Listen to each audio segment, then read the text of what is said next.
प्रिय छात्रों, हिंदी के इस शिक्षण सत्र में आपका हार्दिक स्वागत है। आज हम गद्य खंड के अंतर्गत डॉक्टर राजेंद्र प्रसाद द्वारा कृत भारतीय संस्कृत निबंध पाठ के दूसरे भाग का अध्ययन करेंगे। प्रस्तुत अंश में लेखक ने भारतवर्ष की अनेकता में एकता के दर्शन किए हैं। लेखक का मानना है कि यहाँ इतनी विभिन्नताएं हैं कि अपरिचित व्यक्ति इसे देखकर कह पड़ेगा कि यह एक देश नहीं बल्कि कई देशों का समूह है।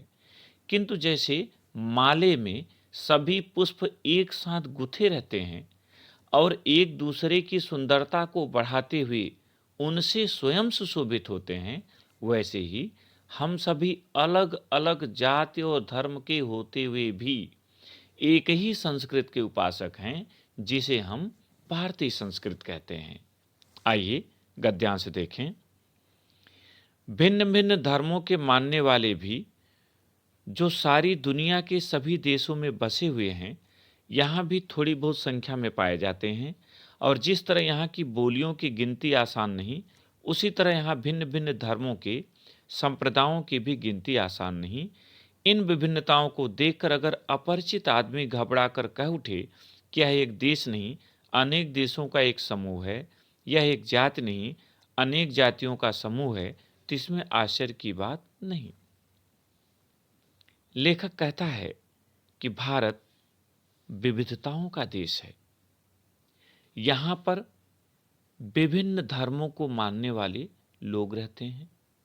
संप्रदायों की संख्या भी अनगिनत है। यहाँ की बोलियों की गिनती करना आसान नहीं। अलग अलग क्षेत्रों में अलग अलग तरह की बोलियां बोली जाती हैं। इन सभी विभिन्नताओं को देखकर यदि कोई अपरिचित अनजान व्यक्ति घबरा कर कह पड़े कि यह एक देश नहीं बल्कि कई देशों का समूह है, यहाँ एक जात के लोग नहीं बल्कि कई जातियों के लोग रहते हैं, तो इसमें आश्चर्य की कोई बात नहीं है। क्योंकि ऊपर से देखने वाले को जो गहराई में नहीं जाता, विभिन्नता ही देखने में आएगी। पर विचार करके देखा जाए तो इन विभिन्नताओं की तह में एक ऐसी समता और एकता फैली हुई है जो इन विभिन्नताओं को ठीक उसी तरह पिरो लेती है और पिरो का एक सुंदर समूह बना देती है, जैसे रेशमी धागा भिन्न भिन्न प्रकार की और विभिन्न रंग की सुंदर मड़ियों अथवा फूलों को पिरोकर एक सुंदर हार तैयार कर देता है, जिसकी प्रत्येक मड़ि या फूल दूसरों से न तो अलग है और न हो सकता है, और केवल अपनी ही सुंदरता से लोगों को मोहता नहीं बल्कि दूसरों की सुंदरता से वह स्वयं सुशोभित होता है और इसी तरह अपनी सुंदरता से दूसरों को भी सुशोभित करता है।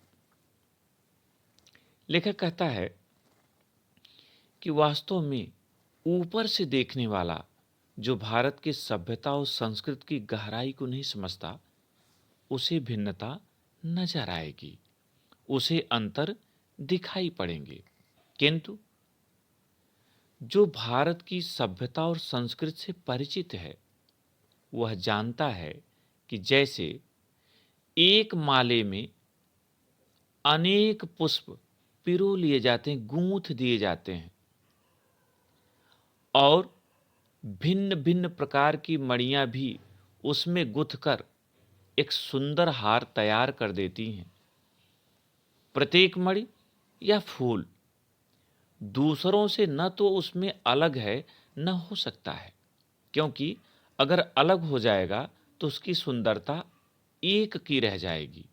जबकि माले में गुथे हुए सभी पुष्प, सभी मड़ियां एक दूसरे की सुंदरता को न केवल बढ़ाते हैं बल्कि उनसे स्वयं भी सुशोभित होते हैं।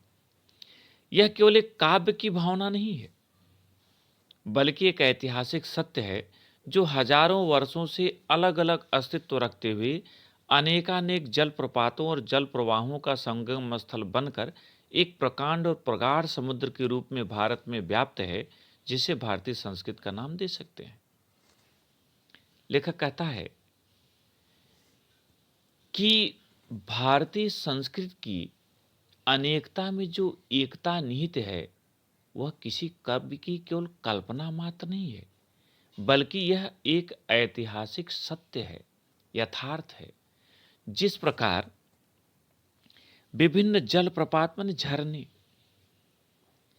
संगम स्थल, मिलन स्थल, प्रकांड बहुत बड़ा, प्रगाढ़, प्रगाढ़ माने गहरा। लेखक कहता है कि जिस प्रकार विभिन्न झरने और नदियां जिनका उद्गम स्थल अलग अलग है, वे भी आकर अंत में समुद्र में मिलकर एक हो जाते हैं, उसी प्रकार भारत में रहने वाले लोग भले ही अनेक धर्म एवं जातियों के तथा विचारधाराओं के हैं, किंतु वे नदी एवं झरनों की भांति हजारों वर्षों से आकर जिस समुद्र में मिले हैं, उसे हम भारतीय संस्कृत कहते हैं। इन अलग अलग नदियों के उद्गम भिन्न भिन्न हो सकते हैं और रहे हैं, इनकी धाराएं भी अलग अलग बही हैं और प्रदेश के अनुसार भिन्न भिन्न प्रकार के अन्न और फल फूल पैदा करती रही हैं, पर सब में एक ही शुद्ध, सुंदर, स्वस्थ और शीतल जल बहता रहा है, जो उद्गम और संगम में एक ही हो जाता है। लेखक कहता है कि जैसे अलग अलग नदियां अलग अलग जगहों से निकली हैं, उनकी धाराएं अलग अलग तरह की हैं, वो प्रदेश के अलग अलग क्षेत्रों में बहती हैं, उनसे भिन्न भिन्न प्रकार के फल फूल आदि पैदा होते हैं, फसलें उत्पन्न होती हैं, उनमें शुद्ध, सुंदर और स्वस्थ जल बहता है, जो उद्गम और अंत में मिलन स्थल समुद्र में एक ही जैसा हो जाता है।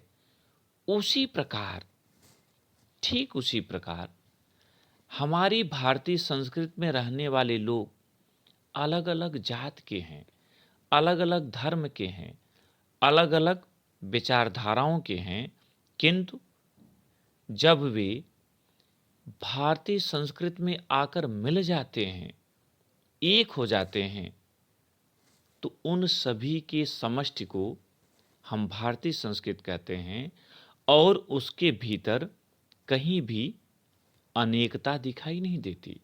बाह्य रूप में दिखने वाली यह अनेकता अंत में एकता में ही परिवर्तित हो जाती है।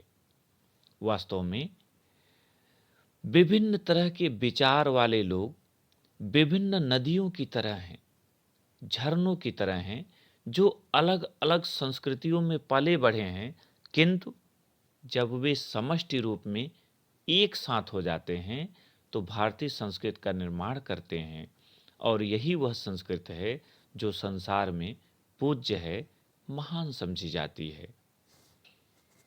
इस पर आधारित प्रश्न देखें। पहला, उपर्युक्त गद्यांश का संदर्भ लिखिए। इस प्रश्न का उत्तर आप प्रथम भाग की भांति लिखें। दूसरा प्रश्न, रेखांकित अंश की व्याख्या कीजिए।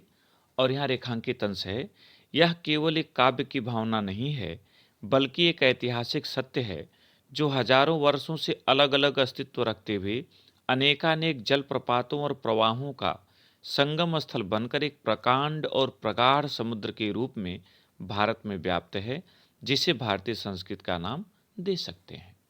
उत्तर, लेखक डॉक्टर राजेंद्र प्रसाद जी कहते हैं कि भारतीय संस्कृति की अनेकता में एकता निहित है। यह किसी कवि की कल्पना नहीं है, बल्कि ऐतिहासिक सत्य है। जिस प्रकार विभिन्न झरनों और नदियों का उद्गम स्थल अलग अलग होने पर भी उनका जल आकर समुद्र में मिलकर एक हो जाता है, ठीक उसी प्रकार भारत में रहने वाले अनेक धर्मों, जातियों एवं विचारधाराओं के लोग नदी एवं झरनों की भांति हजारों वर्षों से आकर जिस समुद्र में मिले हैं, उसे हम भारतीय संस्कृति कहते हैं। तीसरा प्रश्न, भारत एक देश नहीं, अनेक देशों का एक समूह है, इस कथन की पुष्टि कीजिए। उत्तर, भारत में अनेक धर्मों और जातियों के लोग रहते हैं। यहां अनगिनत बोलियां बोली जाती हैं।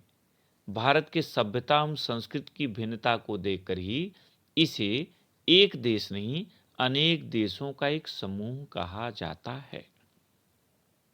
कुछ और प्रश्न इस पे पूछे जा सकते हैं। यद्यपि परीक्षा में 3 ही प्रश्न आते हैं, लेकिन कुछ और प्रश्न महत्वपूर्ण हैं, उनका भी उत्तर देख लें। प्रस्तुत गद्यांश में भारत की किन विभिन्नताओं की ओर संकेत किया गया है?